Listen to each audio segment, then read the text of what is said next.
¿Se puede apreciar la presentación de diapositivas? Sí, doctor. Sí, doctor. Doctor. Sí se aprecia. Listo.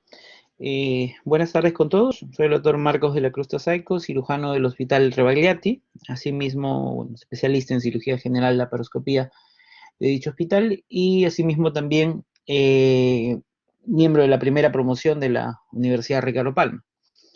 El día de hoy se me ha encargado de hacer la revisión de la clase teórica de heridas, infecciones en cirugía y shock.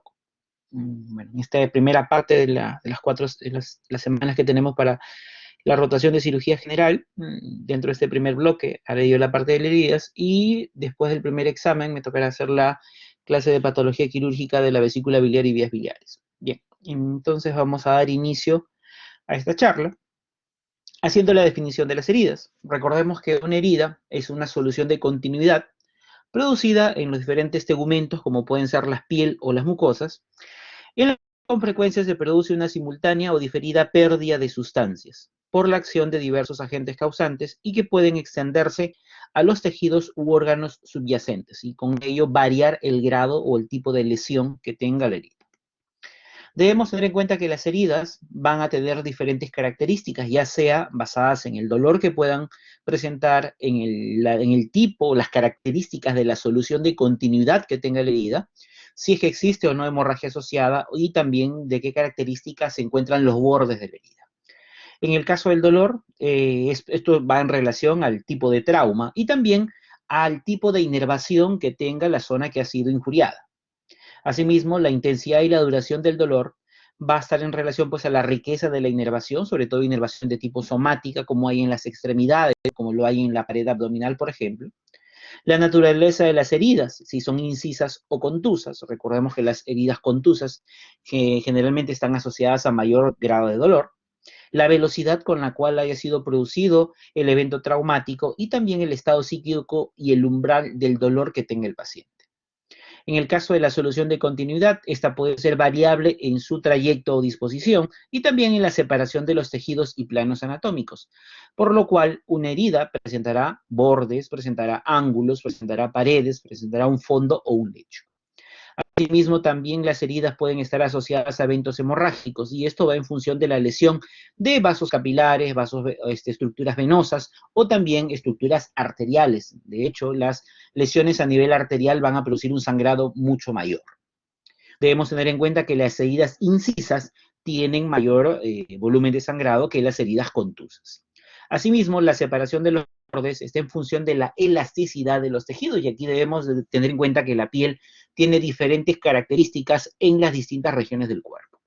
La separación está dada por la sección de las fibras transversales de las fibras elásticas que tiene nuestra piel. Debemos clasificar las heridas de acuerdo a ciertas características, ya sea por el agente causal, por la forma, por el espesor del tejido comprometido, por la dirección de las heridas, por el tiempo que va a demorar en cicatrizar, por la integridad de la piel y también por la limpieza o grado de contaminación que tenga la herida. Si hablamos de la forma, esta puede ser puntiforme, pueden ser simples o lineales, pueden ser arqueadas, pueden ser angulares, pueden ser en colgajo, por ejemplo, a nivel del cuero cabelludo, cuando hay el desplazamiento de todas las capas del cuero cabelludo, el denominado scalp. Pueden ser también heridas estrelladas o pueden ser heridas crateriformes. Si hablamos de la clasificación según la dirección, estas pueden ser longitudinales, pueden ser transversales, pueden ser oblicuas o pueden ser espiroideas. Asimismo, según la clasificación o según el grado de compromiso del espesor del tejido afecto, esta, según su profundidad, podrá ser una lesión muy superficial como una escoriación, en la cual se afecta principalmente lo que son los planos más superficiales a nivel de la piel, específicamente a nivel de la epidermis. Pueden ser heridas superficiales, en las cuales va a llegar hasta el plano del tejido celular subcutáneo. Heridas profundas, que pueden llegar inclusive, si hablamos de la pared abdominal, hacia el peritoneo. Y si hablamos pues de heridas penetrantes, son las que van a ingresar a cavidad peritoneal atravesando completamente el peritoneo y llegando a inclusive pudiera injuriar alguna víscera sólida o alguna víscera hueca de la cavidad peritoneal. Debemos tener en cuenta que aquí, como ya hemos mencionado en la diapositiva previa, las heridas en la piel, Heridas profundas llegan hasta el tejido celular subcutáneo. Heridas penetrantes abiertas pueden llegar hasta alguna cavidad, como cavidad oral, abdomen, vagina, cavidad rectal, o heridas perforantes son las que atraviesan completamente todo el cuerpo o alguna zona del mismo, ya sea alguna extremidad, alguna de las cavidades torácicas, abdominales, pélvicas, etc. De acuerdo al tiempo de cicatrización, estas pueden ser de dos tipos, pueden ser agudas o pueden ser crónicas. Cicatrización aguda es aquella que sigue un proceso de reparación ordenado que restaura la integridad anatómica y funcional de forma mucho más rápida, generalmente en días o a lo mucho en semanas. En el caso de heridas crónicas son las que no siguen un proceso de reparación ordenado, no restauran la integridad anatómica y funcional, y esto sobre todo debido a varios problemas que pueda tener de fondo el paciente, ya sea enfermedades crónicas como por ejemplo diabetes, alteraciones en la circulación a nivel de las extremidades, tanto compromiso arterial como compromiso venoso, y también pues problemas de fondo que tenga el paciente tipo inmunosupresión o corticoterapia que pueda estar recibiendo nuestro paciente.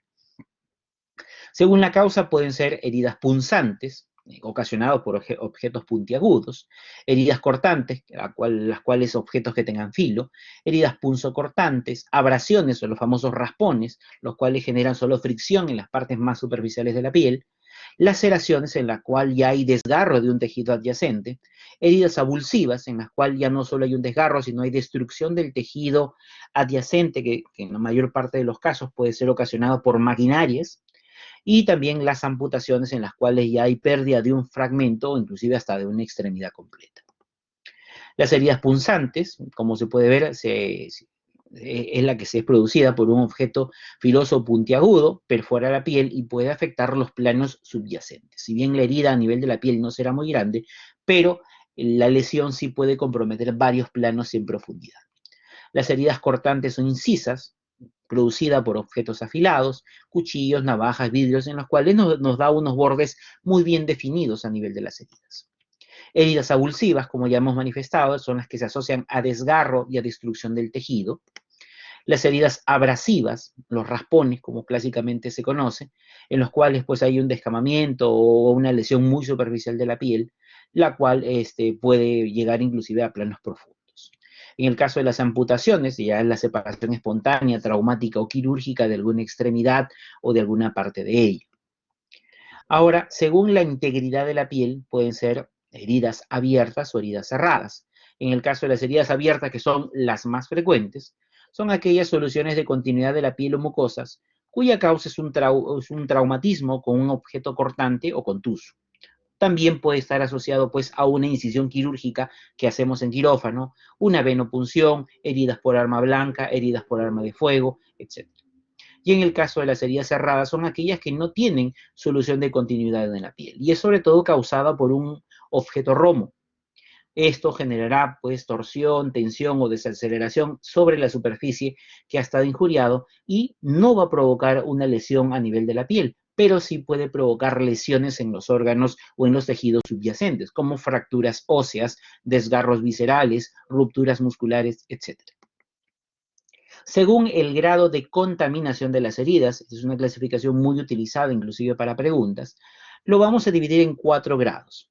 El tipo limpio, limpio contaminado, contaminado y sucio, que también podemos clasificarlo del 1 al 4. En el caso de las heridas limpias, son aquellas que se hacen bajo condiciones estériles. Se hacen en un ambiente estéril, como por ejemplo una sala de operaciones, un quirófano. Y también una herida limpia es aquella en la cual no se apertura la vía respiratoria, la vía digestiva, la vía biliar, la vía geniturinaria. No se apertura ninguno de esos aparatos o sistemas. Todo ese procedimiento, toda esa incisión se hace bajo medidas de asepsia y antisepsia. Es decir, quien realiza el procedimiento tiene que estar con indumentaria estéril, con guantes estériles, con el instrumental, el bisturí completamente esterilizado. En ese caso, el porcentaje de infección es sumamente bajo, habitualmente menos del 2%.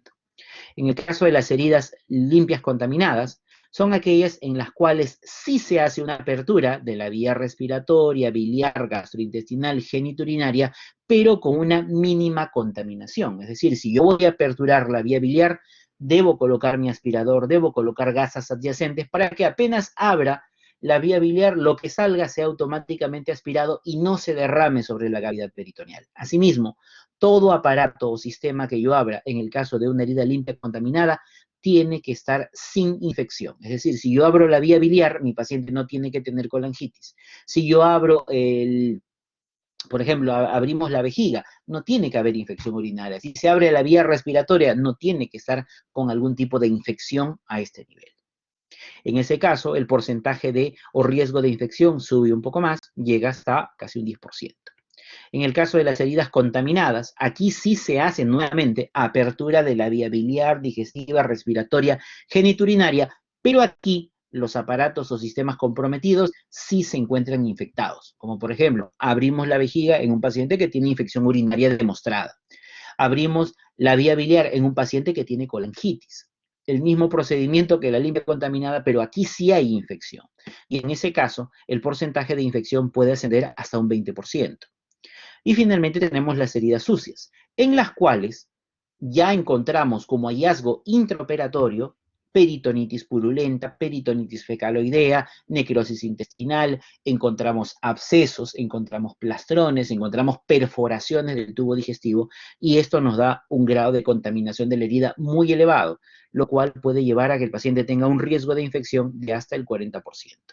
Tener en cuenta que si todas estas heridas las hacemos en quirófano, bajo condiciones estériles, yo puedo aplicar, según sea el caso, según el tipo de cirugía o el tipo de procedimiento y también los hallazgos intraoperatorios, puedo clasificarlo en limpia, limpia contaminada, contaminada o sucia. Muy diferente son las heridas traumáticas. Las heridas que, por ejemplo, una persona se hace en la calle, se hace en su casa, obviamente sin ninguna medida de asepsia y antisepsia. En ese caso, las heridas traumáticas solo pueden clasificar para dos tipos, que pueden ser o contaminadas o sucias. ¿Cuál es la diferencia? Principalmente tiempo de evolución. Si yo tengo un paciente con una herida traumática que me llega a la emergencia para que lo suture, con menos de 6 horas de evolución de ocurrido el trauma, estamos ante una herida contaminada. Pero si el paciente llega con más de 6 horas de haber sido producida esta herida traumática, estamos ante una herida sucia. Tener en cuenta que estas mismas categorías, limpia, limpia contaminada, contaminada y sucia, nos van a orientar en el tipo de profilaxis o tratamiento que yo le pueda dar al paciente con respecto al manejo de las heridas. En el caso de las heridas limpias, habitualmente no se da antibiótico profilaxis, no se utilizan antibióticos. En cambio, en las heridas limpias contaminadas y contaminadas sí está indicado la antibiótico profilaxis, muy diferente de la herida sucia, donde yo debo utilizar tratamiento antibiótico. Una cosa es antibiótico profilaxis, dar una dosis de antibiótico antes de realizar el procedimiento y de ahí ya no damos más antibiótico, que hacer tratamiento antibiótico, que significa dar una dosis de antibiótico a un horario y sobre todo por varios días de evolución, ya sea 5, 7, 10, 14, 21 días, dependiendo del grado de infección que tenga el paciente. Recordemos que ese manejo, la antibiótico profilaxis, tiene un objetivo: evitar o reducir en la medida de lo posible la acción de infección de sitio operatorio. Aquí podemos ver algunos ejemplos en los cuales podemos aplicar esos distintos tipos de heridas de acuerdo a su grado de contaminación. Por ejemplo, las heridas limpias son aquellas cirugías en las cuales pues, se hace la resección de la tiroides para tiroides, una tiroidectomía subtotal o una tiroidectomía total. No se apertura vía biliar, digestiva, respiratoria, geniturinaria, solo se trabaja a nivel de las partes blandas del cuello, por lo tanto es una herida limpia. De igual forma, la cirugía de mama, tanto para patología benigna como maligna. Las laparotomías exploratorias en blanco, es decir, yo abro el abdomen y no encontré nada en el abdomen, también se considera una herida limpia. Las hernias no complicadas, las que se operan de manera electiva. Las esplenectomías no traumáticas, las colelabs sin perforación de la vesícula biliar, obviamente en un paciente sin infección. Las fundoplicaturas, las hernias hiatales, y también la miotomía de Heller por acalasia, en la cual no se ingresa el tubo digestivo, son considerados como ejemplos importantes de cirugía limpia. En cambio, una limpia contaminada, aquí encontramos ya procedimientos que se involucran ingresar a un aparato sistema, como por ejemplo la vagotomía y sobre todo la piloroplastia, que consiste en abrir toda la pared del píloro, y yo voy a ingresar a la luz del estómago duodeno. Y ahí sí estamos cambiando y estamos siendo ahora limpia contaminada. La cirugía de intestino delgado no obstruido también es limpia contaminada. Una apendicectomía en un paciente con apendicitis flemonosa, la apertura y exploración de la vía biliar en un paciente sin colangitis y una cólera con perforación de la vesícula biliar están categorizados dentro del grupo de limpias contaminadas. Cirugías contaminadas, la colectomía ilectiva inclusive. Recordemos que el colon habitualmente tiene material fecal, tiene gérmenes, y esto es un alto contaminante para las heridas, sobre todo al momento de hacer la apertura del mismo. Apendicitis gangrenada, donde ya hay microperforaciones y encontramos ya un compromiso séptico mucho mayor en el paciente. Colecistitis aguda, exploración de vías biliares en un paciente con colangitis. Vean ustedes, mismo procedimiento. Apertura y exploración de las vías biliares. Si no hay colangitis, va a caer dentro del grupo de las limpias contaminadas. Pero si estamos abriendo las vías biliares en un paciente con colangitis, eso pasa a ser herida contaminada, porque aquí sí hay grado de infección. En el caso de las heridas sucias, cualquier perforación del tracto gastrointestinal, perforación traumática de la vesícula biliar, abscesos intraabdominales, cualquier tipo de peritonitis de cualquier etiología, apendicitis perforada o plastrones, cualquier tipo de cirugía proctológica, traumas abdominales con lesiones de víscera hueca y la trombosis o isquemia mesentérica también está dentro de este mismo grupo, en el cual hay un porcentaje muy elevado de desarrollar infección de sitio operatorio. La clasificación de la herida también puede ser, como la acabamos de ver hace un momento, heridas quirúrgicas y no quirúrgicas. En el caso de heridas quirúrgicas, son incisiones o escisiones, o por ejemplo, sitios de donante para un injerto de piel. Heridas crónicas, por ejemplo, heridas quirúrgicas dehiscentes o infectadas, como complicación postoperatoria. Y en el caso de las heridas quirúrgicas también pueden ser agudas o crónicas. Agudas como por ejemplo por quemadura, por abrasiones, por desgarros, y en el caso de las heridas crónicas, sobre todo aquellos pacientes que tienen una condición de estar postrado crónicamente, en el cual se van a desarrollar úlceras de presión, y también pues las úlceras en miembros inferiores, sobre todo aquellos pacientes que tienen problemas vasculares, tanto arteriales como venosos. Debemos tener en cuenta que las heridas también se van a reparar, y ese proceso de reparación de las heridas no es otra cosa que la cicatrización. La cicatrización es un proceso de reparación de un tejido lesionado y que como resultado final busca devolverle la continuidad o a cerrar esta solución de continuidad y que la piel tenga las características lo más normal posible a la piel sana. Debemos tener en cuenta que por más buena cicatrización que tenga un paciente, una herida cicatrizada no tiene las mismas características de una piel de características normales.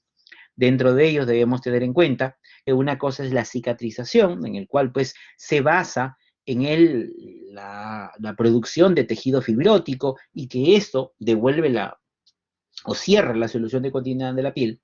Y otra es la regeneración, en la cual pues hay un reemplazo por células de la misma estirpe. En el caso de la cicatrización, las células que han sido dañadas son reemplazadas por tejido fibrótico. Viene un tejido nuevo, a diferencia de la regeneración en el cual los mismos tipos celulares que han sido afectados vuelven a crecer ahí mismo. Eso no ocurre en la cicatrización. Tener en cuenta que la cicatrización puede ser excesiva o insuficiente.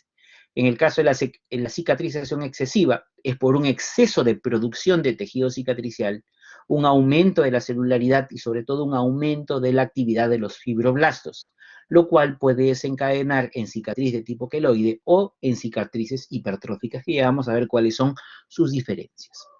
Asimismo, tener en cuenta que una cicatrización también puede ser insuficiente por déficit de este tejido cicatricial. Sobre todo, pues como ya habíamos mencionado, pacientes inmunosuprimidos, pacientes con corticoterapia, pacientes con diabetes, los cuales van a terminar haciendo heridas crónicas, inestables, atróficas en algunos casos, o que tienen un tiempo de cicatrización muy prolongado. La cicatrización de las heridas se basa sobre todo en estas tres fases: la fase inflamatoria, la fase proliferativa y la fase de maduración o remodelación. Tener en cuenta que esa fase inflamatoria, muchos también la llaman fase reactiva, en la cual el primer paso para poder iniciar la cicatrización de la herida es que deje de sangrar. Y eso es pues la hemostasia, la cual dura desde unos segundos hasta unos pocos minutos. Tener en cuenta que para poder desarrollar la hemostasia y que una herida deje de sangrar, de hecho tiene que haber la vasoconstricción. De esa manera, los vasitos que pudieran haber quedado aperturados durante la injuria, durante el traumatismo, ya sea tipo quirúrgico o no quirúrgico, lo que busca es colapsar los vasitos y de esa manera pueda dejar de sangrar el paciente. Tener en cuenta que eso es mediado por diferentes factores, como por ejemplo la endotelina, la epinefrina, norepinefrina, las prostaglandinas también están involucradas ahí. Otro proceso relacionado con la hemostasia, pues es la cascada de coagulación, que como recordaremos tiene dos vías, una extrínseca y una intrínseca. Asimismo, tener en cuenta que en la sangre existen células que se encargan de colaborar en el proceso de hemostasia de una herida. Y esto hablamos específicamente de las plaquetas, lo cual generan adherencia, agregación plaquetaria para llegar a producir la hemostasia en la zona de la injuria. Recordemos que las primeras células en responder a este proceso inicial de la cicatrización precisamente son las plaquetas que van a ayudar a hacer la hemostasia debida a nivel del tejido lesionado. Posterior a ello viene ya la fase inflamatoria propiamente dicha, en la cual hay una vasodilatación, la cual está mediada por cininas, histaminas, prostaglandinas y leucotrienos, lo cual genera mayor flujo vascular a la zona comprometida, y esto en algunos casos puede conllevar al desarrollo de eritema y cierto calor en la zona donde estaba producida la herida.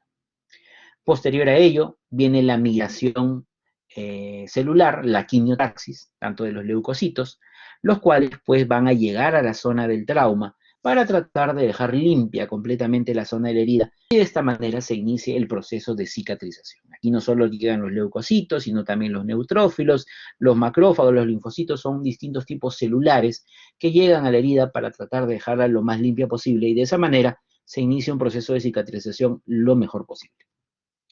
Posterior a ello viene la fase proliferativa, la cual ya tiene una duración de mucho más tiempo, generalmente estas semanas, en la cual tenemos la llamada fase constructora. Y aquí pues encontramos varios elementos, dentro de ellos la fibroplasia, lo cual está mediado por los fibroblastos, y estos son los que van a sintetizar y proliferar la matriz colágena, que es lo que le va a dar la estructura a la cicatrización de las heridas. La colágena que más se encuentra en este tipo de síntesis es la colágena de tipo 3. Tener en cuenta que también dentro de esta fase proliferativa hay la llamada angiogénesis, la cual comienza entre el primer y segundo día de cicatrización.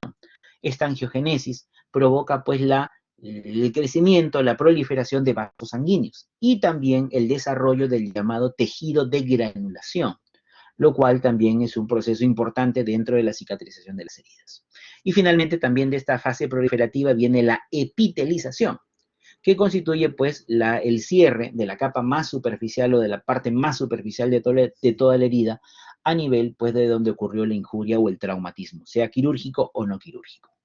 Para de esa manera dejar la herida sellada o cerrada, por así decirlo, para que no ingrese ningún tipo de gérmenes o bacterias del medio externo. Finalmente viene la fase de remodelación o de maduración, la cual puede durar desde semanas hasta meses o años, dependiendo de las características de la herida. Se inicia a nivel de la primera semana, la matriz colágena comienza a reabsorberse y sobre todo comienza a ordenarse a nivel de la herida, para devolverle las características lo más cercano a lo normal. Como ya habíamos indicado, la colágena que aparece en mayores concentraciones es la colágena de tipo 3 y que gradualmente va siendo sustituida por la colágena de tipo 1. Hay diferenciación a nivel de los miofibroblastos. Estos ayudan a dar una mejor contracción de la herida, a dar una mejor fibrosis a nivel de la herida y sobre todo también para devolverle la fuerza tensil a la herida.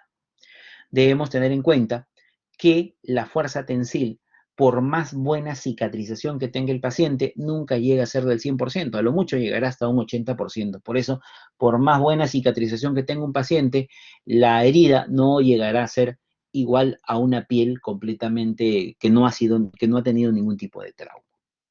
Aquí nosotros vemos los diferentes procesos a los cuales hemos hecho referencia, sobre todo enfocándolos a los días. En el caso de la fase inflamatoria, va desde las primeras 24 horas hasta los 5 días aproximadamente. La fase proliferativa, desde el cuarto día hasta la segunda semana, hasta el día 14. Y la fase de maduración, desde la segunda semana hasta varias semanas o meses, inclusive hasta años, dependiendo del tipo de cicatrización que tengamos en el paciente. Ahora, Así como hay una cicatrización normal, también existen cicatrizaciones patológicas.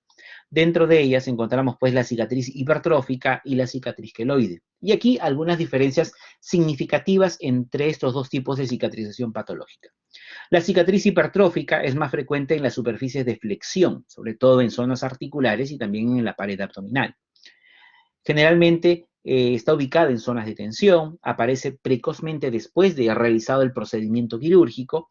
El tamaño se relaciona con la injuria, es decir, el tamaño de esa cicatriz hipertrófica se relaciona con el mismo tamaño de la herida.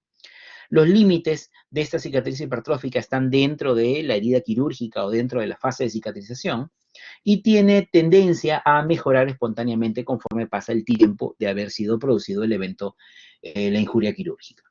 Desaparece en algunos casos con terapia compresiva y recidiva de manera rara después de haber sido realizado el procedimiento. Muy diferente de la cicatriz queloide, es más frecuente sobre todo en el tórax superior y también cuello y cabeza, en orejas, hombros, región preesternal. No se relaciona directamente con la tensión cutánea. Puede aparecer meses después de la cirugía y el tamaño es desproporcionado respecto a la injuria. Es decir, si bien la herida puede haber sido muy pequeña, el efecto de la cicatriz queloide puede ser mucho más grande todavía. Los límites pueden llegar a sobrepasar la cicatriz inicial, habitualmente no mejora con el tiempo, no desaparece con terapia compresiva y a pesar de haber sido resecado de manera quirúrgica, puede volver a aparecer otra cicatriz queloide en el mismo sitio. El cierre de las heridas puede ser de diferentes tipos. Puede ser cierre primario o también llamado por primera intención. Este es el cierre ideal de toda herida. Es decir, nosotros acabamos el procedimiento quirúrgico, cerramos peritoneo, cerramos aponeurosis y de ahí afrontamos la piel. Ese cierre de piel en el mismo momento de acabado el acto quirúrgico, eso se llama cierre primario o por primera intención. Lo que busca pues es sellar automáticamente lo que es el efecto a nivel de la piel con sutura simple y siempre al término de la cirugía. Para poder ofrecerle cierre por primera intención a un paciente debemos tener ciertas condiciones. No debe haber infección de la herida. La hemostasia debe ser lo más perfecta posible. Debe haber un afrontamiento correcto de los bordes. No debe haber tensión entre los bordes. Y el ajuste por planos anatómicos se debe realizar con sutura. Como pueden ver aquí, aquí tenemos la piel, el tejido, la epidermis, la dermis y la hipodermis, la cual se va a afrontar con sutura y esto va a ofrecer el cierre primario o por primera intención. Luego viene el cierre secundario, algunos le llaman espontáneo o por segunda intención. Aquí no se realiza sutura. Se hace sobre todo de forma lenta, a expensas del tejido de granulación, dejando una cicatriz larga, retraída y en muchos casos antiestéticas. Por lo general, ¿cuándo se ofrece, cuándo se aplica este tipo de cierres en un paciente? Se aprecia en aquellos en los cuales hay una gran pérdida de sustancia, es decir, el defecto, ya sea traumático o quirúrgico, no se puede afrontar con sutura, y si se pudiera, quedaría mucha tensión con riesgo de complicaciones en la herida. En estos tipos de grandes pérdidas de sustancias, aquí se debe ofrecer el cierre por segunda intención. Y también cuando hay un compromiso infeccioso muy importante a nivel de la herida. Esto conlleva pues al crecimiento del tejido de granulación que progresivamente va llenando la herida hasta que finalmente termina por epitelizarse y cerrar completamente.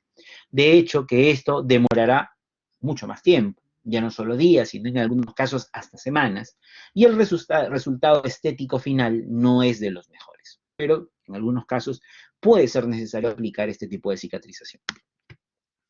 Luego viene el cierre terciario por tercera intención, o algunos también le llaman cierre primario diferido. ¿Qué es lo que se utiliza?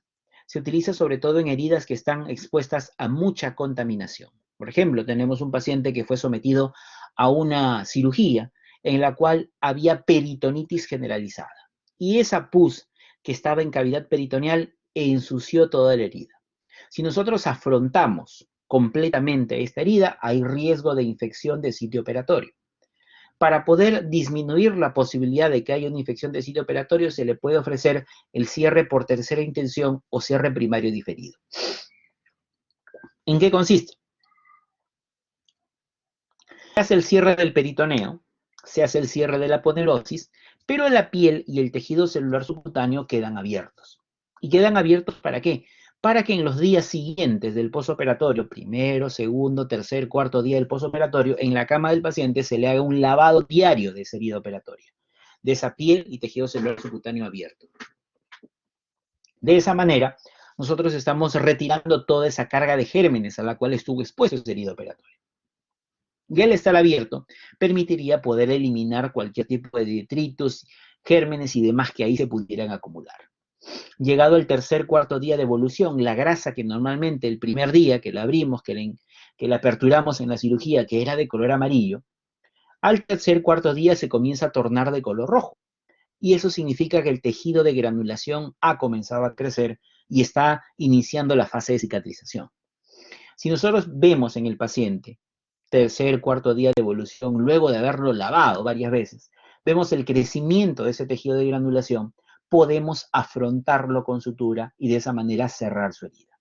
Es decir, dejar la piel y el tejido celular subcutáneo abierto para lavarlo en los días siguientes y suturarlo cuarto o quinto día posterior a la cirugía, eso se llama cierre primario diferido o tardío, también llamado cierre por tercera intención o cierre terciario. Y esto se hace sobre todo en aquellos pacientes que tienen una herida expuesta a mucha contaminación, en el cual el riesgo de infección de herida operatoria es altísimo. En algunos casos es utilizado.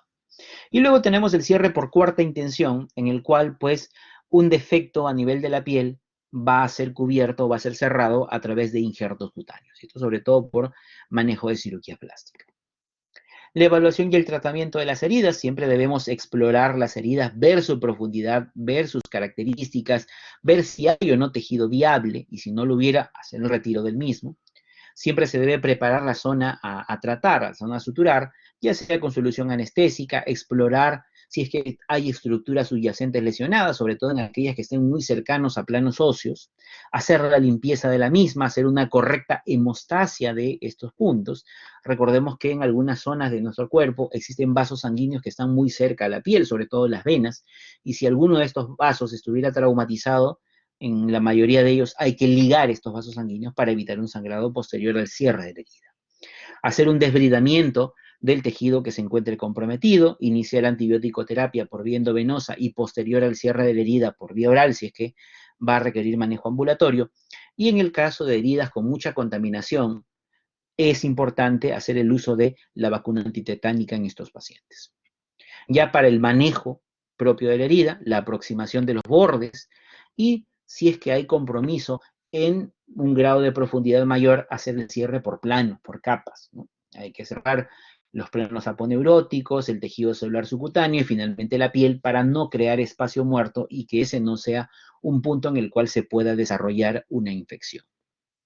Y también, pues, posterior a la sutura, debemos hacer el seguimiento del mismo. Evidenciar si existen puntos o no que pudieran asociarse a infecciones de la herida, celulitis, secreción, infección de sitio operatorio, abscesos y demás. Y también, si la herida tiene un proceso de cicatrización dentro de lo esperado, ver en qué momento se va a hacer el retiro de los puntos. Y debemos tener en cuenta que el retiro de los puntos puede variar dependiendo de la zona en la cual hemos utilizado la sutura. Es decir, retirar los puntos a nivel de la cara que retirar los puntos a nivel de la planta del pie o la palma de la mano. Van a requerir tiempos diferentes. En el caso del manejo de una herida limpia, tratar de hacer la inmunización, más aún si el paciente pues ha tenido una herida por un metal, lo han acuchillado, un herido de bala, o de repente ha tenido una herida traumática con una herida muy sucia, de hecho que será importante aplicar la vacuna antitetánica. Sedación o analgesia, sobre todo la analgesia en los pacientes que vamos a suturar. La anestesia local, importantísimo, que puede ser con o sin epinefrina. Recordemos que evitar el uso de preservante o epinefrina en las partes distales de las manos o los pies, ya que eso puede producir vasoconstricción y disminuir la irrigación en estos puntos. De igual forma, a nivel de la nariz, a nivel de los pabellones auriculares, también evitar el uso de preservante o de epinefrina. El resto de zonas del cuerpo si pudiera ser utilizado. Como ya habíamos indicado, una correcta hemostasia, una limpieza que empieza en la periferia hasta el centro de la herida, con suero fisiológico, con jabones estériles, yodopovidona, clorexidina, etc. Si es necesario, desbridamiento de los tejidos y cierre de la herida con una técnica atraumática, lo más atraumática posible. y posterior al cierre de la herida, cubrir dicha zona con gasas, apósitos o vendas según sea el caso. Debemos tener en cuenta este pequeño algoritmo. Recordemos que una herida con la cual nos llega el paciente debemos indagar en el caso del mecanismo de producción, examinar el estado de los tejidos, hacer un lavado con suero salino, ver si son heridas superficiales, si son heridas profundas, si son heridas contaminadas, si son mordeduras, aplastamientos o heridas sucias, ¿no? Las cuales que tengan más de 6 horas de evolución.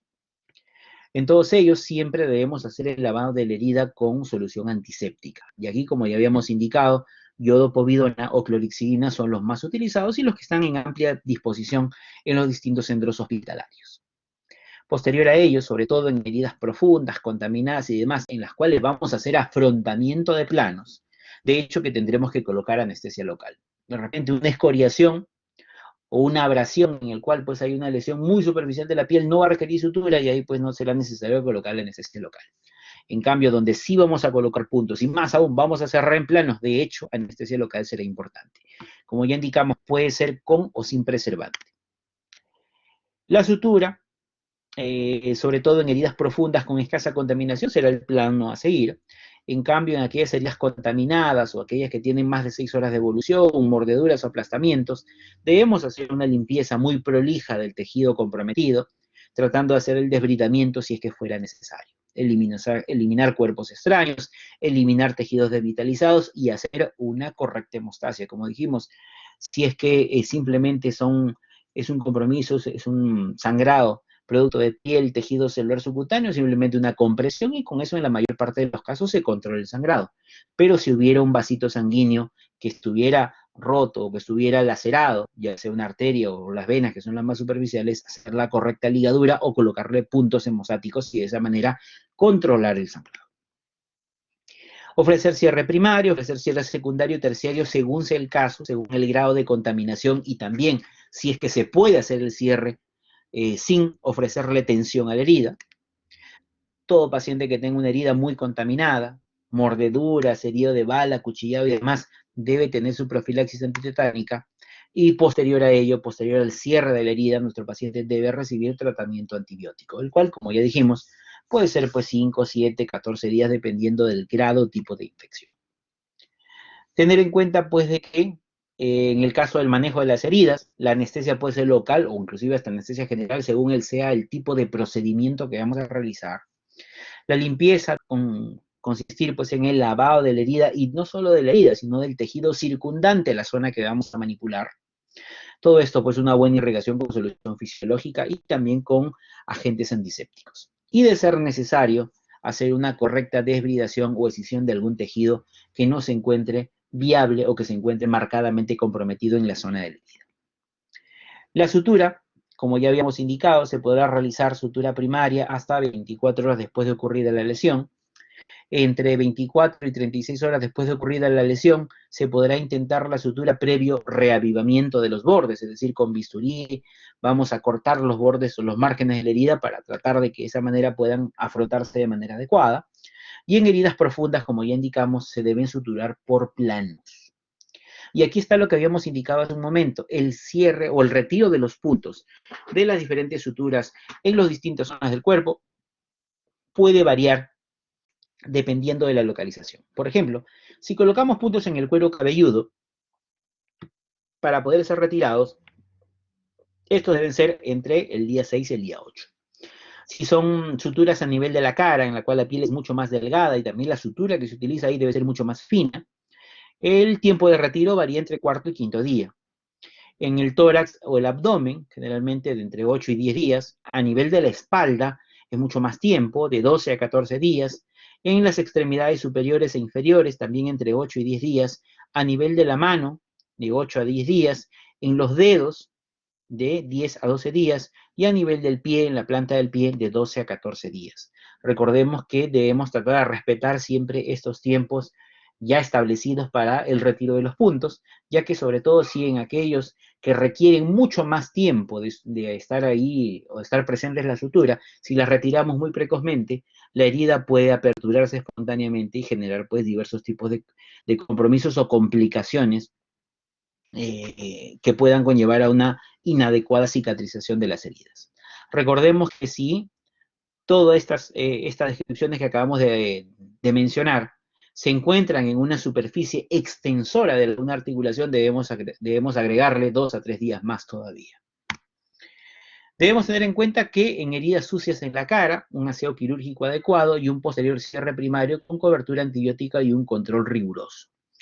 Heridas en colgajo, un aseo adecuado de la herida, dejar el colgajo cutáneo sobrepuesto encima del área cruenta, con 2 o 3 puntos de afrontamiento sin la más mínima tensión, o en algunos casos dejarlo sin puntos, solamente cubrir el colgajo. Y no debe haber tensión a este nivel.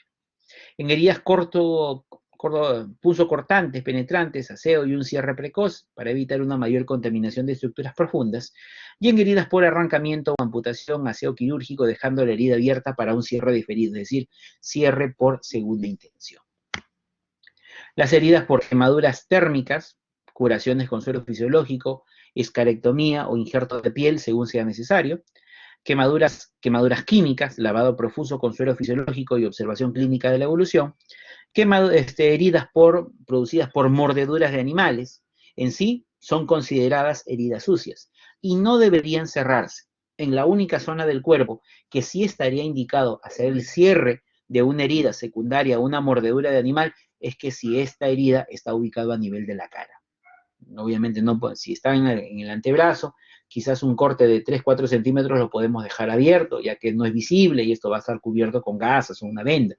Pero en el caso, pues, si hay un corte importante a nivel de la cara, no podemos dejarlo abierto. Ahí sí será necesario hacer una sutura. Claro, siempre hacer un correcto aseo quirúrgico y el cierre primario que le vamos a ofrecer no sea tan hermético. La profilaxis antitetánica, recordemos que más proclives al desarrollo del tétano son aquellas que tienen más de 6 horas de evolución, cuando son heridas profundas, sobre todo más de 1 centímetro de profundidad y son heridas muy contaminadas. Debemos tener en cuenta, si es que el paciente nos refiere, que el evento traumático que le ha producido esa herida ha estado asociado con metales oxidados, basura, heces, tierra, heridas de bala, aplastamientos, heridas estrelladas o avulsiones, o con tejido desvitalizado, también tiene alto riesgo de desarrollar tétanos. Por lo tanto, el paciente debe tener profilaxis antitetánica. En el caso, requiere al menos 3 dosis de toxoide con un refuerzo cada 10 años. En el caso de los niños menores de 7 años, ya han recibido la DPT hasta el 5º año de vida, y se pudiera dar un refuerzo a los 7 y otro a los 14 años. Si bien la profilaxis antitetánica puede ayudarnos a evitar el desarrollo de esta enfermedad, es importante que este tipo de pacientes reciba tratamiento antibiótico.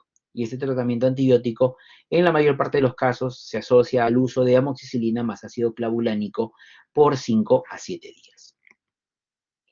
Ahora, tener en cuenta que en muchos casos las heridas pueden ser producidas por mordeduras de animales, ya sea por canes, ya sea por felinos, inclusive pues por roedores pudieran haber hasta mordeduras, y en algunos casos, sobre todo los canes, pueden estar asociados a el desarrollo o la transmisión de la rabia. En esos casos también tener en cuenta que pacientes que tengan heridas en cabeza y cuello siempre deben recibir profilaxis antirrábica. Heridas en tronco o extremidades, debemos tener en cuenta que si el animal que debe quedar en observación está aparentemente normal por 10 días, no requiere ningún tipo de vacunación, pero si tenemos en cuenta que el animal que ha producido la mordedura es un animal sospechoso de poder tener rabia, el paciente debería recibir una dosis por día de vacuna antirrábica por al menos 6 días. Hacer la observación del animal por un periodo mínimo de 10 días. Si la observación es positiva para rabia, administrar una dosis de refuerzo al día 21 y al día 90. Ahora, las heridas que ya hemos mencionado anteriormente pueden ser susceptibles a infecciones. Y una de esas infecciones más frecuentes pues es la infección de sitio operatorio. Esta infección de sitio operatorio corresponde pues a la segunda causa más frecuente de alguna infección intrahospitalaria después de la infección urinaria. Debemos tener en cuenta que del 2 al 5% de pacientes con cirugías limpias extraabdominales y hasta un 20% de los pacientes con cirugías intraabdominales en algún momento desarrollarán infecciones de sitio operatorio. Debemos tener en cuenta que hay mayor probabilidad de morbimortalidad en estos pacientes cuando hay infecciones de heridas operatorias, inclusive cuadros sépticos severos por ello mismo. Debemos tener en cuenta que la infección de sitio operatorio se define como una complicación séptica que ocurre a nivel de la incisión operatoria entre la piel y los tejidos blandos profundos, que se presenta a raíz de un procedimiento quirúrgico. Debemos tener en cuenta que la infección de sitio operatorio es la que se desarrolla dentro de los 30 primeros días o hasta un año de haber sido desarrollado el evento quirúrgico, ya sea asociado pues al mismo evento quirúrgico o a la aplicación de un material protésico dentro de la herida o cercano a la herida que está condicionando la infección. Debemos tener en cuenta que existen diferentes tipos de gérmenes que están asociados a la infección de sitio operatorio, dentro de ellos los estafilococos, sobre todo el estafilococo aureus, es uno de los más frecuentemente asociados. Existen diferentes tipos de floras a nivel de nuestra piel, floras endógenas, floras cutáneas, floras gastrointestinales, que debemos tenerlas en cuenta, sobre todo en toda infección de sitio operatorio, más aún si la herida operatoria estuvo expuesta a el material purulento, al material contaminante dentro de la intervención quirúrgica. Veamos aquí que existen diferentes tipos de gérmenes de acuerdo a la zona del tracto gastrointestinal. Por ejemplo, a nivel de la boca o el esófago, dentro de los aerobios está el estreptococo, y los anaerobios, los bacteroides, peptoestreptococo y las fusobacterias. En el caso del estómago están los bacilos entéricos gram negativos y también el estreptococo. Dentro del tracto biliar, los bacilos entéricos gram negativos y el enterococo, y dentro de los anaerobios está el clostridio. Y también en el caso del ilion y el colon, dentro de los aerobios, los bacilos entéricos, y los anaerobios, los gram negativos, bacteroides frágiles, peptoestreptococo y también el clostridio. Veamos que dependiendo del tipo de cirugía también se pueden presentar diversos tipos de infecciones asociadas a gérmenes determinados. Y si acá nos basamos principalmente en la cirugía abdominal, por ejemplo, la que involucra apéndice fecal, biliar o colorectal, los bacilos gram negativos y anaerobios serán los gérmenes más frecuentes que van a desarrollar infecciones de sitio operatorio en este tipo de pacientes. Debemos tener en cuenta que para el desarrollo de las infecciones debemos tener ciertos determinantes, como son los microorganismos, y también dependiendo de cada microorganismo va a tener su virulencia y va a tener su carga bacteriana. Algunos van a producir infecciones de sitio operatorio mucho más severas que otros. También nos importa el estado funcional del paciente. Es diferente un paciente antes del evento quirúrgico aparentemente sano, sin ninguna comorbilidad, a aquel paciente que viene pues con diabetes, inmunosuprimido, o que viene con alguna comorbilidad de fondo que lo predispone a más infecciones. Y también el estado final de la herida.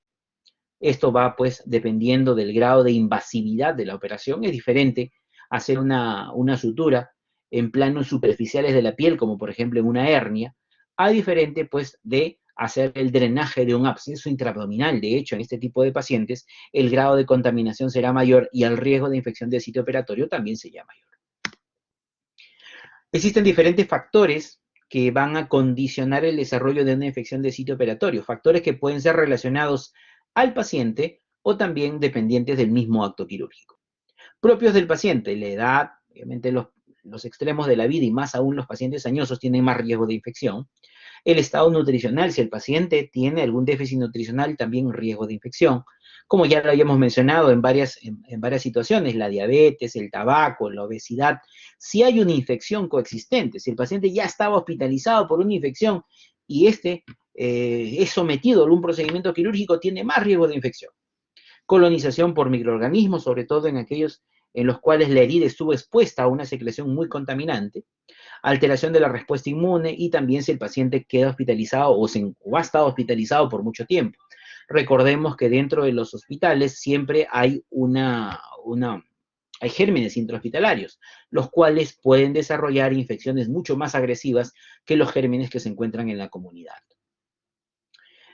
Factores dependientes del acto quirúrgico, la duración del lavado, de la asepsia, antisepsia quirúrgica, el baño, si hubo un baño preoperatorio, si hay asepsia adecuada de la piel o no, la duración de la cirugía, se sabe pues que cirugías muy prolongadas, más riesgo de infección de sitio operatorio, si el paciente recibió o no antibiótico profilaxis, y también si es que esta antibiótico profilaxis fue la adecuada para los gérmenes que potencialmente pueden producir una infección. la adecuada ventilación dentro de quirófano, si es que el material utilizado en quirófano estuvo correctamente esterilizado, si es que hay materiales extraños cercanos al sitio quirúrgico, si hay drenes cerca al punto de la cirugía. Recordemos que en muchos casos estos drenajes pueden exteriorizar materiales purulentos y esto puede condicionar la infección de la herida por continuidad. Y otros asociados al mismo procedimiento o a la técnica quirúrgica.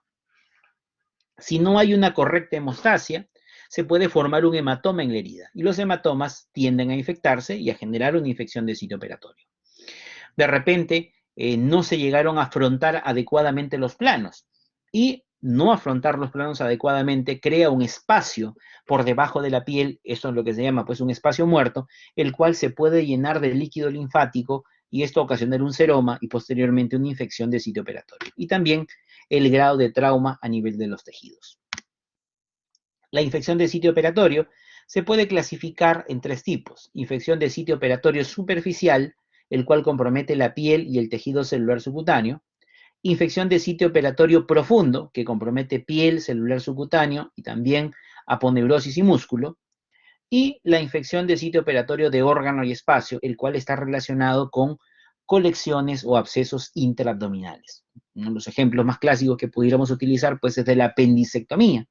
Un paciente que ha tenido apendicitis con peritonitis localizada, generalizada, posterior al evento quirúrgico, pudiera ser colecciones residuales, ya sea a nivel de la fosa pélvica o a nivel de la fosa pélvica en el caso del varón, en el fondo de saco vesicorrectal, o en el caso de la mujer, en el fondo de saco de Douglas, o adyacente a la ubicación iliocecal.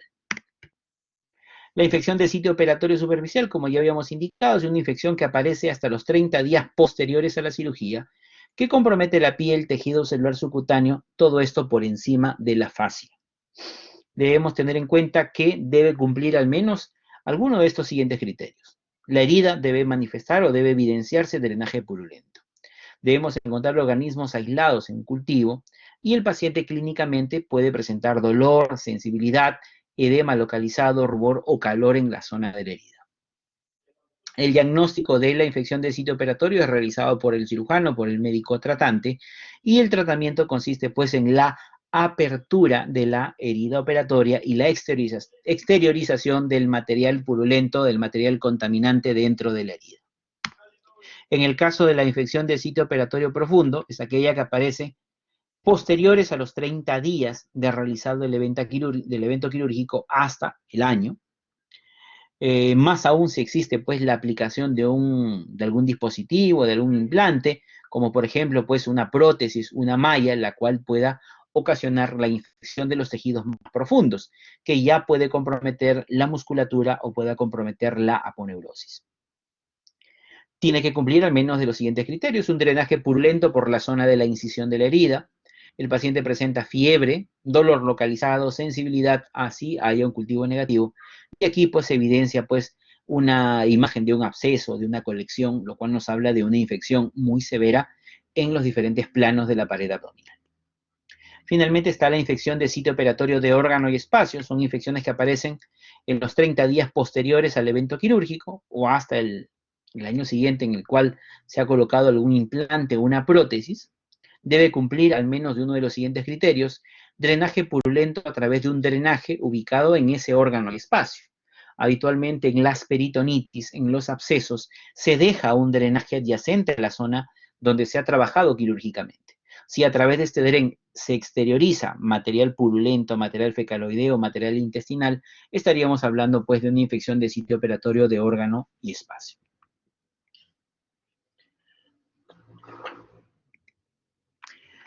La clínica de los pacientes con infección de sitio operatorio van a aparecer entre el 5º y el 10º día posoperatorio. La fiebre en la mayor parte de los casos constituye el signo más importante y el primero en aparecer. Los signos de flegosis como dolor, inflamación, edema y tumefacción localizada son importantes y los vamos a encontrar en la mayor parte de los casos en el examen físico, y también la presencia de abscesos localizados, es decir, la presencia de material purulento a nivel de la herida operatoria. Tener en cuenta que para su diagnóstico debemos tener en cuenta sobre todo si es que hay factores de riesgo que predispongan al paciente a esta infección de sitio operatorio, hacer un examen clínico cuidadoso, en el posoperatorio y evidenciar los signos precoces que pudieran hablarnos de una infección del sitio operatorio. Exámenes de laboratorio, por ejemplo, pues un hemograma pudiera ser útil, y estudios radiológicos, ecografía, tomografía, sobre todo cuando pensamos de colecciones mucho más profundas o también colecciones intraabdominales en órgano y espacio. El tratamiento está basado pues en la administración de antibióticos, un drenaje amplio de las colecciones purulentas, sobre todo las que se encuentran a nivel de pared abdominal, es decir, una infección de sitio operatorio superficial y profundo, buenas medidas higiénico-dietéticas, sobre todo la curación de la herida operatoria 2 o 3 veces por día, según sea necesario, mejorar la condición nutricional del paciente. Si el paciente tuviera cierto grado de anemia, también debe ser corregida. Terapia antibiótica orientada y específica según la localización de la infección, ya sea por los gérmenes más frecuentes, y más aún, si hay un cultivo de alguna secreción que se ha obtenido de la cirugía, debemos tener el resultado del cultivo y también el antibiograma para dar un tratamiento específico de acuerdo a esa sensibilidad que nos va a manifestar el cultivo. Y si hubiera shock, sobre todo shock séptico secundario a este proceso infeccioso, hacer el tratamiento del mismo. Ahora, existen diferentes tipos de infecciones también asociadas a pacientes posoperados o que involucran las partes blandas. Dentro de ellos, pues, está la fasciitis necrotizante. Es una infección de partes blandas, habitualmente de tipo polimicrobiana, en el caso después de la gangrena de Fournier, o monomicrobiana, la cual produce una necrosis masiva de la fascia superficial, tejido celular subcutáneo, grasa subcutánea, nervios, arterias, venas, fascia profunda, pero habitualmente no llega a comprometer la fascia muscular y el músculo. En el caso de la fasciitis necrotizante, la etiología más importante está asociada pues al estreptococo del grupo A y también a una etiología polibacteriana o mixta, en la cual encontramos bacterias aerobias y anaerobias. Esto es frecuente que ocurra en pacientes diabéticos, sobre todo en las extremidades inferiores, lo cual puede llevar hasta la amputación de las extremidades. Tener en cuenta que este tipo de infecciones son muy severas, que puede llevar a una mortalidad de hasta el 30 al 50% en aquellos pacientes que la van a desarrollar. Puede haber compromiso abdominal, sobre todo en aquellos pacientes que han tenido antecedente de cirugía abdominal previa. Por ejemplo, donde ha habido mucha contaminación, peritonitis fecaloideas, pacientes que han tenido traumas abdominales por proyectil de arma de fuego, en el cual pues hay una gran contaminación intraabdominal y también de la pared abdominal, lo cual puede predisponer a una fasciitis necrotizante. Debemos tener en cuenta que también puede afectar las extremidades, sobre todo pues si ha habido traumatismos con elementos muy contaminados, como por ejemplo hasta mordeduras de animales. Miren ustedes los diferentes elementos, cómo pueden afectar las extremidades inferiores, cómo pueden afectar el escroto, y también, miren ustedes acá en esta foto, aquí está la región glútea y la cresta ilíaca del paciente, esta es la región lumbar, aquí está la caja torácica, y nosotros estamos viendo el flanco izquierdo del paciente, el cual, vean aquí, tiene un orificio, el orificio de salida de un proyectil de arma de fuego. El proyectil ingresó por el lado derecho, atravesó todo el abdomen y salió por el flanco izquierdo. Y en su camino llevó los gérmenes del colon hacia la pared abdominal. Esto, días posteriores a la cirugía inicial, condicionó a una fasciitis necrotizante de la pared abdominal, en la cual, vean ustedes, hay necrosis cutánea, hay la aparición de bulas, de flictenas, y hay un compromiso muy importante con necrosis de piel y tejido celular subcutáneo, lo cual amerita un tratamiento quirúrgico lo más precoz posible que involucre la resección de todo este tejido comprometido, ya que conforme pasa el tiempo, todo esto se sigue extendiendo hasta provocar una sepsis severa en el paciente. Ahora, cuando hay una infección de partes blandas a nivel del periné, a nivel escrotal, a nivel vulvar y secundario en la mayor parte de los casos, a pacientes que tengan abscesos anorrectales, eso recibe un nombre que se llama la gangrena de Fournier, que es como la vemos en la imagen. Ahora, dentro de las infecciones de partes blandas también está pues la gangrena gaseosa, que clínicamente se parece bastante a la fasciitis necrotizante. La diferencia más significativa es el tipo de germen que los va a producir. En el caso de la gangrena gaseosa es producida por el Clostridium, gérmenes productores de gas, y ese gas, vean ustedes, se puede evidenciar en los estudios radiológicos como se presenta en la imagen. Aparecen heridas muy contaminadas, heridas penetrantes que producen lesiones vasculares, en la cual pues hay un compromiso ya no solo de piel, celular subcutáneo, sino también fascia superficial e inclusive hasta músculo, lo cual pues genera una infección muy severa en el paciente. Y acá vean ustedes, nosotros tenemos este cuadro que nos permite poder hacer el diagnóstico diferencial entre estas dos grandes infecciones, que son la fasciitis necrotizante y la gangrena gaseosa. Para lo que es la fasciitis necrotizante, tiene dos tipos, tipo 1 y tipo 2. El tipo 1 es de tipo polibacteriano, en la cual están involucrados anaerobios facultativos y enterobacterias. Y en la fasciitis necrotizante de tipo 2, el estreptococo del grupo A es el germen más importante. Muy diferente de la gangrena gaseosa, la cual está producido por Clostridium, o dentro del grupo de los Clostridium, o gérmenes productores de gas. La clínica, tanto para la fasciitis necrotizante como para la gangrena gaseosa, es muy similar. Hay como síntomas o signos generales, confusión, shock, signo de sepsis. Y como hallazgos locales en la zona afecta, hay edema, flictenas, cianosis y o necrosis cutánea o necrosis del tejido celular subcutáneo. En ambos casos encontramos casi exactamente lo mismo. Pero aquí vamos a ver algunas de sus diferencias. En la fasciitis necrotizante sí hay una anestesia, una insensibilidad en la zona comprometida. La gangrena gaseosa no lo hay. El edema es marcado en ambos casos. Y un hallazgo muy significativo es la presencia de gas o crepitación o enfisema a nivel de la zona comprometida. En la fasciitis necrotizante no hay gas, no hay enfisema, no hay crepitación. En el caso de la gangrena gaseosa sí lo hay, debido a los gérmenes productores de gas. El exudado es cero purulento en la fasciitis necrotizante y es cero sanguinolento en la gangrena gaseosa. No hay un olor característico en la fasciitis necrotizante y hay un olor fétido para la gangrena gaseosa. Y en el caso de la fasciitis necrotizante no hay compromiso muscular, muy diferente a la gangrena gaseosa que sí tiene compromiso muscular. Luego están los abscesos, los cuales son colecciones purulentas de límites definidos en una cavidad que previamente no existía y que se forma pues, por la desintegración de los tejidos circundantes. Existen dos tipos de abscesos, fríos y calientes. En el caso de los abscesos calientes, predomina la supuración sobre la necrosis y es característica la formación de una cápsula de tejido conectivo.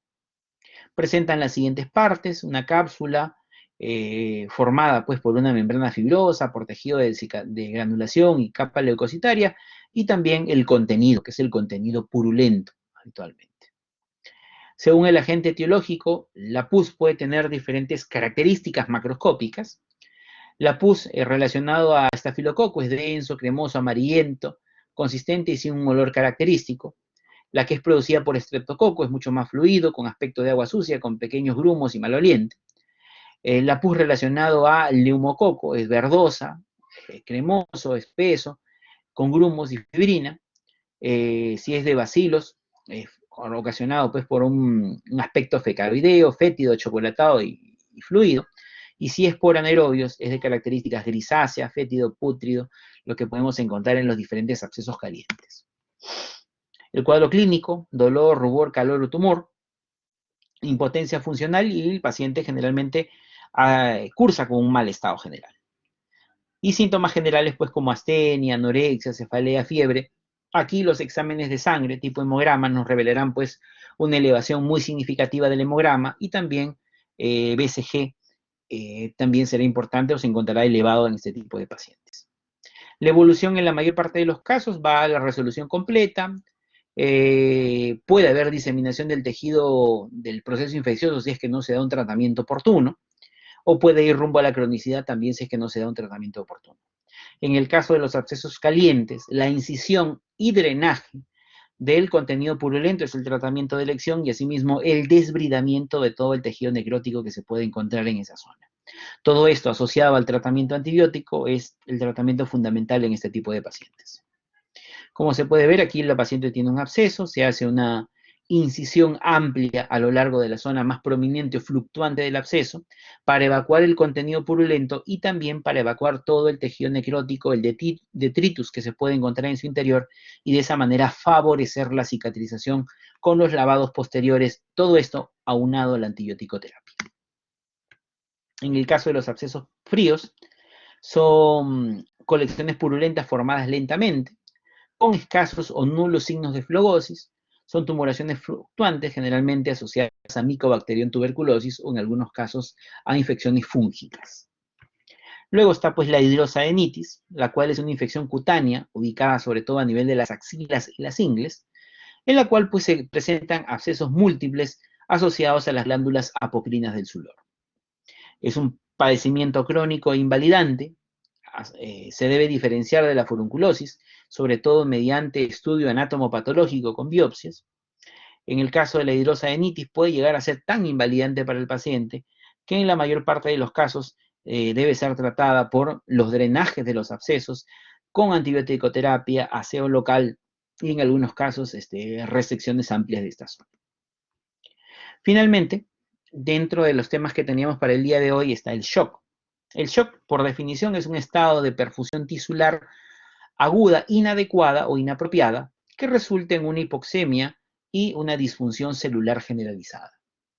Los diferentes tipos de shock que pueden existir son pues el shock hipovolémico o hemorrágico, también le llaman algunos, cardiogénico, séptico, anafiláctico, neurogénico. Aquí podemos ver nuevamente cómo puede organizarse o clasificarse los diferentes tipos de shock. Por un lado los hemorrágicos y por otro lado los no hemorrágicos. Y dentro de los no hemorrágicos, pues el obstructivo o distributivo, el shock cardiogénico, neurogénico, séptico. Y dentro de este shock obstructivo están pues asociados a eventos traumáticos, como por ejemplo el neumotórax a tensión o el taponamiento cardíaco. Aquí vemos diferentes tipos de clasificaciones, como puede ser el shock hipovolémico, sobre todo relacionado a una pérdida sanguínea importante, el shock cardiogénico, en el cual el paciente tiene algún problema cardíaco que está ocasionando la disfunción del mismo, ya sea secundario a infartos, por ejemplo. El shock séptico, esto puede ser o está en la mayor parte de los casos asociados a eventos infecciosos que han ocasionado septicemia y esto a su vez a un control inadecuado del proceso infeccioso y a una disfunción progresiva de los diferentes aparatos o sistemas. El shock anafiláctico, generalmente pues en respuesta a condiciones alérgicas, ya sea por fármacos como por ejemplo la penicilina o también en algunos casos a ciertos alimentos pueden condicionar una respuesta inmune que puede ocasionar un cierre de la glotis y esto condicionar pues una insuficiencia respiratoria aguda que pudiera ser hasta mortal. Y en el caso del shock neurogénico está asociado a un bloqueo del estímulo de tipo del sistema nervioso simpático secundario a eventos traumáticos. Precisamente aquí nosotros vemos algunos algoritmos de los diferentes tipos de shock a los cuales hemos hecho referencia. Y aquí vemos, pues, en primer lugar, el shock hipovolémico o hemorrágico. Para ello, hacer un adecuado examen físico.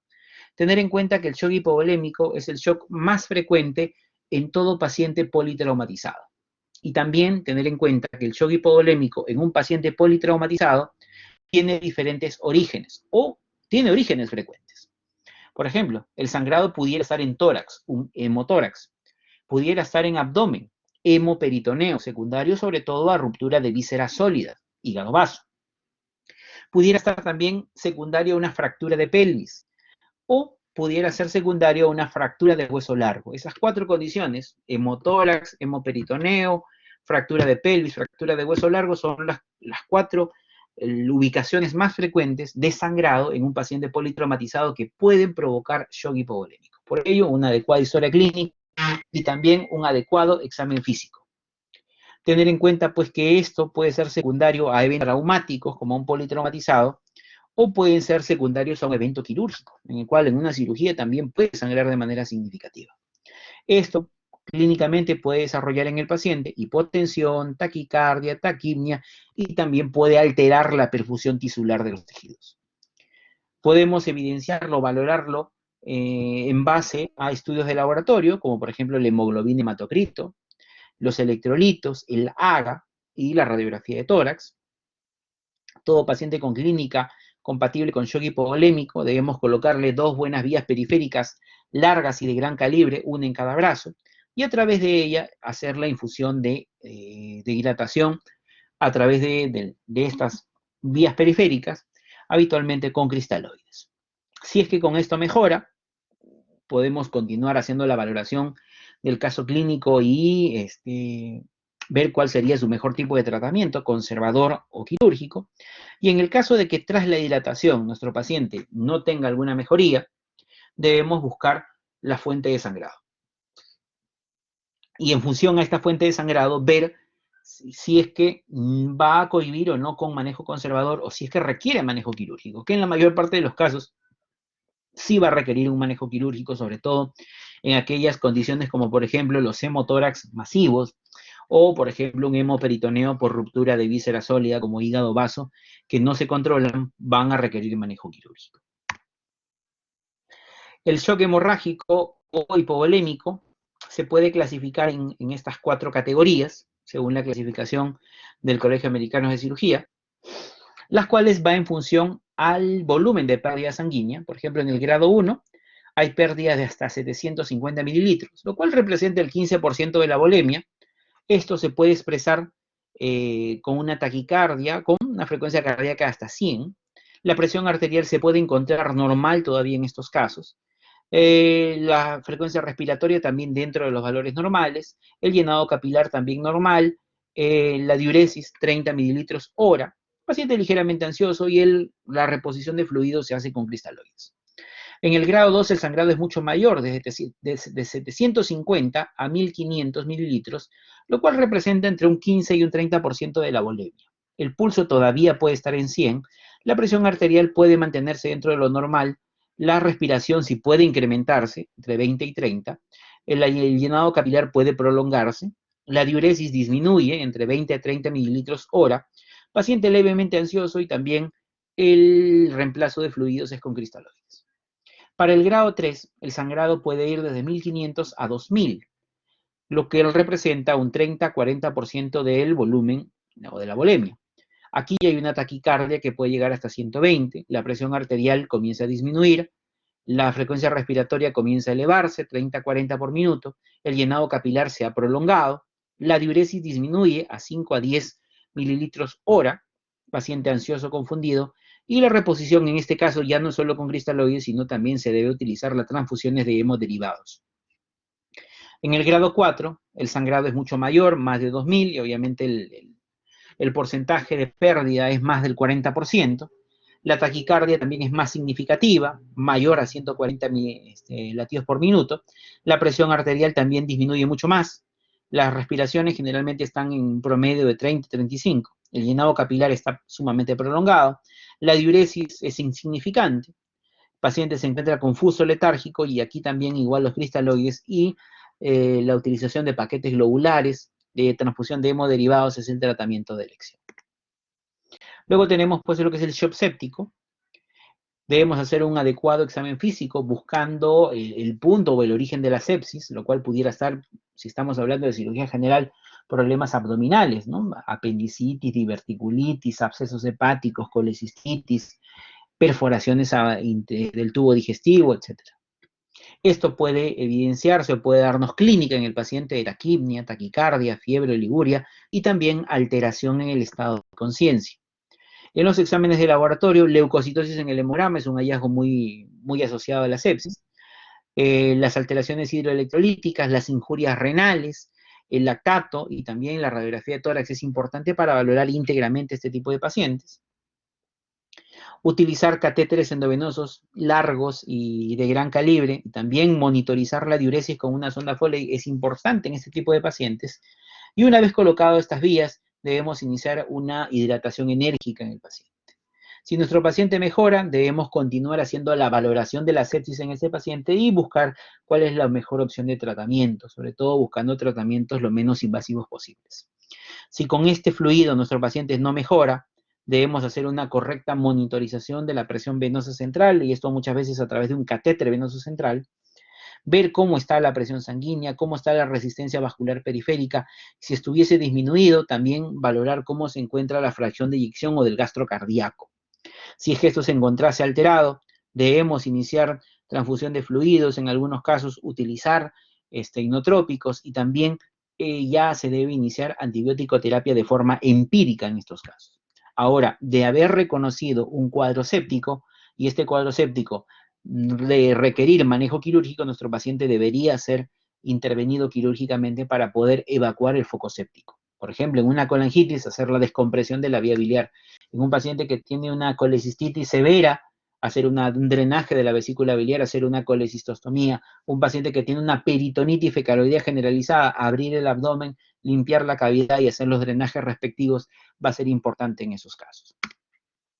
Para lo que es el shock cardiogénico, de igual forma, un adecuado examen físico, si hay características de arritmias, taquicardia, fibrilaciones auriculares, etcétera. Si es que el paciente tiene antecedentes de enfermedades cardíacas, antecedentes de cirugía cardíaca reciente, trauma torácico, también pudiera estar asociado a este tipo de problemas. Más aún porque en el caso del trauma asociado, a nivel del tórax, nuestro paciente nos pudiera hacer neumotórax atención o nos pudiera hacer taponamiento cardíaco, lo cual requiere un manejo específico. El shock cardiogénico pues, puede cursar con hipotensión, con taquicardia, con ingurgitación yugular, con aspecto moteado a nivel de las extremidades y también con oliguria. Tener en cuenta que la ingurgitación yugular es algo muy asociado a eventos traumáticos en el tórax. Por ejemplo, la ingurgitación yugular yo la puedo encontrar tanto en un neumotórax a tensión, como también podemos encontrar ingurgitación yugular en un paciente con taponamiento cardíaco. La diferencia es que en el caso de la ingurgitación yugular por neumotórax a tensión, el examen físico del tórax lo encontraremos alterado. En el hemitórax comprometido, donde está retenido el aire, no vamos a encontrar murmullo vesicular, vamos a encontrar hiperresonancia en la percusión. En cambio, si mi paciente tiene ingurgitación yugular y esto es secundario a un taponamiento cardíaco, el examen físico del tórax, murmullo vesicular en ambos campos pulmonares será completamente normal. Estudios de laboratorio para el shock cardiogénico, el hemograma, hemoglobina, hematocrito, las enzimas cardíacas, el estudio con lactato, el AGA, electrocardiograma, también el ecocardiograma y la radiografía de tórax serán importantes en estos pacientes. De igual forma, hacer una colocación de vías periféricas largas y de gran calibre en cada brazo, monitorización de la diuresis y también reposición de fluidos será importante en este grupo de pacientes. Si es que nosotros evidenciamos que existe un taponamiento cardíaco, el taponamiento cardíaco es quirúrgico. Se debe hacer la toracotomía, abrir el pericardio y reparar el defecto que estaba condicionando el taponamiento cardíaco en este paciente. Si nuestro paciente no tiene taponamiento cardíaco y hay alteraciones en la hemodinamia del paciente, un bajo gasto cardíaco, una presión venosa elevada, debemos monitorizar la diuresis. Si es que no hay mejoría, si es que hay mejoría en la diuresis, seguimos monitorizando de manera conservadora, pero si es que la diuresis disminuye significativamente y estamos con una hipotensión muy significativa, utilizar soporte inotrópico será importante en este grupo de shock cardiogénico. Y finalmente, pues tenemos el shock neurogénico, el cual está definido como aquella falta de un estímulo de tipo neurovegetativo simpático en el paciente. Recordemos que en la médula espinal no solo encontramos astas anteriores, que son motoras, astas posteriores sensitivas, sino también encontramos astas laterales, que son de tipo neurovegetativas. Y sobre todo en aquellos pacientes que tienen eventos traumáticos, y más aún trauma de tipo vértebro-medular, pudiera afectarse ese tipo de estímulo neurovegetativo simpático en el paciente, lo cual puede condicionar hipotensión, taquicardia, febrícula, alteraciones en la perfusión de los tejidos. En estos pacientes, hacer una adecuada colocación de vías periféricas, administrar fluidos. Si en estos pacientes evidenciamos puntos de sangrado y que esto explica la hipotensión y la taquicardia, o que explican la hipotensión, tener en cuenta que ahí hay que tratar la causa. De repente hay un hemotórax, un hemoperitoneo, fractura de pelvis, fractura de hueso largo, etc. Pero si el paciente no tiene focos de sangrado y está hipotenso y está bradicárdico, lo que tenemos que es tratar la hipotensión y tratar la bradicardia. Debemos tener en cuenta de que el paciente que tiene shock neurogénico, a diferencia del shock hipovolémico, es que en el shock hipovolémico habitualmente encontramos hipotensión y taquicardia. En cambio, en el shock neurogénico encontramos hipotensión y bradicardia debido a una falta de estímulo de tipo neurovegetativo simpático. Por lo tanto, para poder tratar esa hipotensión y bradicardia, no es necesario administrarle gran cantidad de volumen al paciente, porque volumen no le falta, sino lo que le falta es el estímulo simpático al paciente. Por ello, el uso de de inotrópicos, el uso de dopamina, de epinefrina, serán importantes para ofrecerle o reponerle esa falta de estímulo simpático que tiene el paciente y con ello mejorar la hipotensión y mejorar la bradicardia en el paciente. Bien. Con eso hemos hecho la revisión de la clase que estaba programada para el día de hoy. Muchas gracias por su atención. Al delegado ya se le hizo el envío de la presentación a su correo para que la pueda difundir con ustedes. Muchas gracias por su atención y buenas tardes. Doctor.